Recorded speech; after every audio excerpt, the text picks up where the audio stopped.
Quand je regarde ta sainteté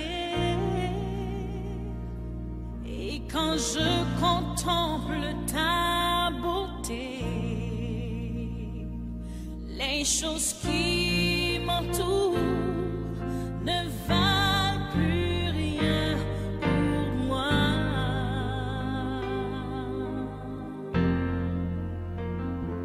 Je découvre la joie de te chanter.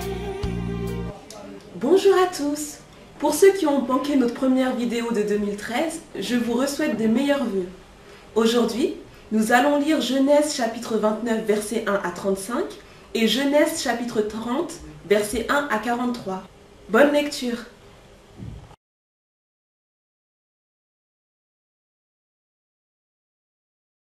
Bonjour, nous reprenons la lecture du livre de la Genèse, le chapitre 29 à partir du verset 1er.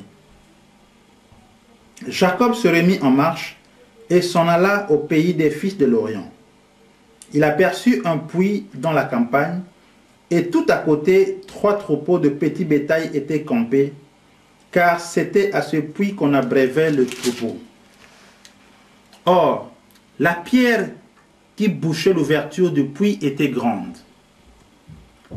Tous les troupeaux se rassemblaient là, on roulait la pierre de l'ouverture du puits, on abreuvait le petit bétail et l'on remettait la pierre à sa place sur l'ouverture du puits.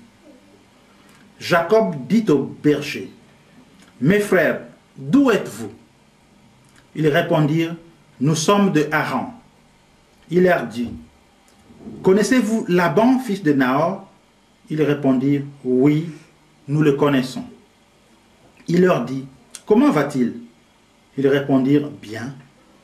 Voici sa fille Rachel qui arrive avec le petit bétail. » Il dit, « Voici qu'il fait encore grand jour. Il n'est pas temps de rassembler le troupeau. Abreuvez le petit bétail, puis allez et faites le paître. » Ils répondirent, « Nous ne le pouvons pas, tant que tous les troupeaux n'ont pas été rassemblés.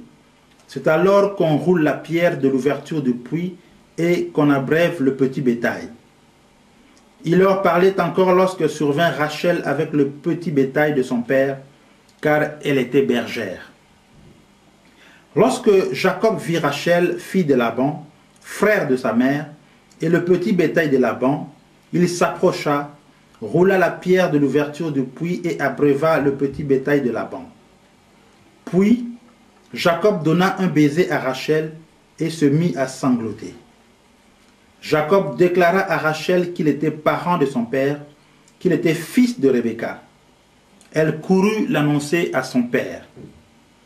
Dès que Laban eut entendu la nouvelle de l'arrivée de Jacob, fils de sa sœur, il courut au-devant de lui, le serra contre lui et l'embrassa. Il le conduisit dans sa maison et Jacob raconta tout à Laban. Alors Laban lui dit, « Certainement tu es de mes os et de ma chair. » Jacob resta 1 mois chez Laban. Puis Laban dit à Jacob, « Parce que tu es mon parent, me serviras-tu pour rien? Déclare-moi ce que tu veux comme salaire. » Or, Laban avait 2 filles. Le nom de l'aînée était Léa et le nom de la cadette Rachel. Léa avait les yeux délicats, mais Rachel était d'une très grande beauté. Et Jacob aimait Rachel. Il dit, « Je te servirai 7 ans pour Rachel, ta fille cadette. » Laban dit, « J'aime mieux te la donner à toi plutôt que de la donner à un autre homme. Reste chez moi. » Ainsi, Jacob servit 7 années pour Rachel. Elles furent à ses yeux comme quelques jours, parce qu'il l'aimait. Ensuite, Jacob dit à Laban, « Donne-moi ma femme, car mon temps de service est accompli, et je veux aller vers elle. » Laban réunit tous les gens de l'endroit et fit un festin. Le soir, il prit sa fille Léa et l'amena vers Jacob, qui alla vers elle. Laban donna sa servante Zilpa pour servante à sa fille Léa. Le matin venu, Jacob vit que c'était Léa. Alors il dit à Laban, « qu'est-ce que tu m'as fait? N'est-ce pas pour Rachel que j'ai servi chez toi?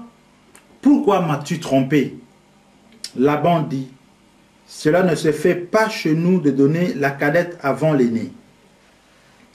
Achève la semaine avec celle-ci et nous te donnerons aussi l'autre pour le service que tu feras encore chez moi pendant 7 autres années. Jacob fit ainsi et acheva la semaine avec Léa. Puis Laban lui donna pour femme sa fille Rachel. Laban donna sa servante Bila pour servante à sa fille Rachel. Jacob alla aussi vers Rachel, qu'il l'aimait plus que Léa, et il servit encore chez Laban pendant 7 autres années. L'Éternel vit que Léa n'était pas aimée, et il la rendit féconde, tandis que Rachel était stérile. Léa devint enceinte, elle accoucha d'un fils, à qui elle donna le nom de Ruben, car, dit-elle, l'Éternel a vu mon humiliation, et maintenant mon mari m'aimera. Elle devint encore enceinte et accoucha d'un fils. Elle dit, l'Éternel a entendu que je n'étais pas aimée, et m'a aussi donné celui-ci. Elle lui donna le nom de Siméon. Elle devint encore enceinte et accoucha d'un fils. Elle dit, cette fois, enfin, mon mari s'attachera à moi, car je lui ai enfanté 3 fils. C'est pourquoi on lui donna le nom de Lévi. Elle devint encore enceinte et accoucha d'un fils. Elle dit, cette fois, je célébrerai l'Éternel. C'est pourquoi elle l'appela du nom de Juda. Elle cessa alors d'enfanter. Chapitre 30, verset 1er. Lorsque Rachel vit qu'elle ne donnait pas d'enfant à Jacob, elle fut jalouse de sa sœur. Rachel dit à Jacob, « Donne-moi des fils, sinon je veux mourir. » La colère de Jacob s'enflamma contre Rachel et il dit, « Suis-je donc à la place des dieux qui t'empêchent d'être féconde ?» Elle dit, « Voici ma servante Bila, va vers elle, qu'elle accouche sur mes genoux et que par elle j'ai aussi des fils. » Elle lui donna pour femme à sa servante Bila. Jacob alla vers elle, et Bila devint enceinte et enfanta un fils à Jacob. Rachel dit, « Dieu m'a rendu justice. Il a aussi entendu ma voix et m'a donné un fils. » C'est pourquoi elle lui donna le nom de Dan. Bila, servante de Rachel, devint encore enceinte et enfanta un second fils à Jacob. Rachel dit, « J'ai lutté auprès de Dieu contre ma sœur et j'ai vaincu. » Elle lui donna le nom de Naphtali. Léa, voyant qu'elle avait cessé d'enfanter, prit sa servante Zilpa et la donna pour femme à Jacob. Zilpa, servante de Léa, enfanta un fils à Jacob. Léa dit, « Le bonheur est venu. » Et elle lui donna le nom de Gad. Zilpa, servante de Léa, enfanta un second fils à Jacob. Léa dit, « Que je suis heureuse, oui, les filles me diront heureuse. » Et elle lui donna le nom d'Azer.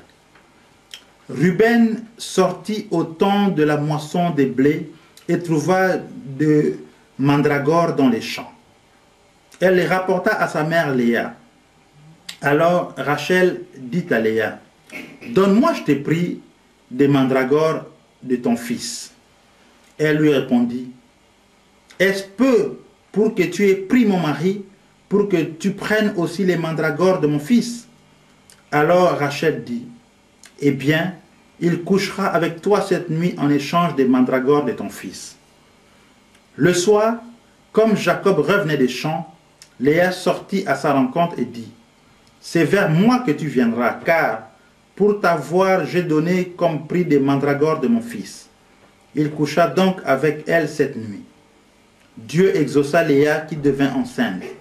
Elle enfanta un 5e fils à Jacob. Léa dit, « Dieu m'a donné mon salaire, à moi qui ai donné ma servante à mon mari. » et elle lui donna le nom d'Isaacar. Léa devint encore enceinte et enfanta un 6e fils à Jacob. Léa dit, « Dieu m'a fait un beau cadeau. Cette fois mon mari habitera chez moi, car je lui ai enfanté 6 fils. » Et elle lui donna le nom de Zaboulon. Ensuite, elle accoucha d'une fille à qui elle donna le nom de Dina. Dieu se souvint de Rachel, il exauça et la rendit féconde. Elle devint enceinte et accoucha d'un fils.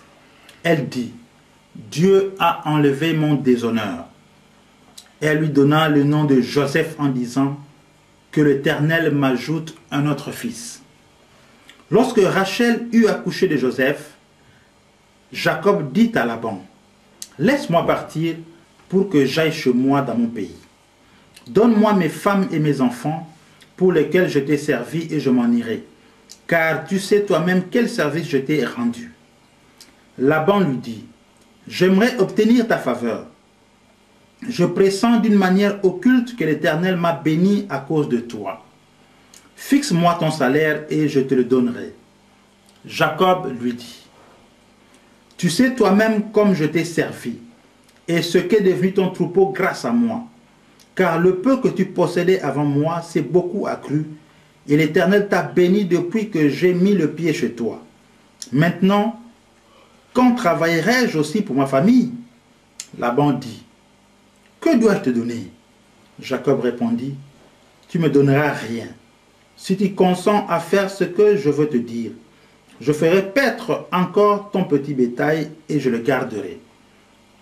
Aujourd'hui, je passerai parmi tout ton petit bétail, mais à part tout agneau tacheté et marqueté et tout agneau de couleur foncée, parmi les moutons, de même parmi les chèvres, tout ce qui est marqueté et tacheté, ce sera mon salaire. Mon honnêteté répondra pour moi demain, quand tu viendras voir mon salaire. Tout ce qui ne sera pas tacheté et marqueté parmi les chèvres, et foncé parmi les agneaux, ce sera de ma part un vol. » Laban dit, « Eh bien, qu'il en soit comme tu l'as dit. » Ce même jour, il mit à part les boucs rayés et marquetés, toutes les chèvres tachetées et marquetées, toutes celles où il y avait du blanc, tout ce qui était foncé parmi les moutons. Il les remit entre les mains de ses fils. Puis il mit une distance de 3 journées de marche entre lui et Jacob qui faisait paître le reste du petit bétail de Laban. Jacob prit des branches vertes de peuplier, d'amandier et de platane. Il y pela les bandes blanches, mettant à nu le blanc qui était sur les branches. Puis il plaça les branches qu'il avait pelées dans les auges, dans les abreuvoirs, où venait boire le petit bétail, juste en face de bêtes qui entraient en chaleur en venant boire. Les bêtes entraient en chaleur près des branches et elles faisaient des petits rayés tachetés et marquetés. Jacob séparait les agneaux et il plaçait les bêtes en face de ce qui était rayé et tout ce qui était foncé parmi les bêtes de Laban. Il se fit ainsi des troupeaux à part, qu'il ne réunit pas au bétail de Laban. Toutes les fois que les bêtes vigoureuses entraient en chaleur, Jacob plaça les branches dans les auges, sous les yeux des bêtes, pour qu'elles entrent en chaleur près des branches. Quand les bêtes étaient chétives, il ne les plaçait pas, de sorte que les chétives étaient pour Laban et les vigoureuses pour Jacob. Cet homme s'enrichit de plus en plus. Il y eut du petit bétail en abondance, des servantes et des serviteurs, des chameaux et des ânes. Que Dieu vous bénisse et à la semaine prochaine.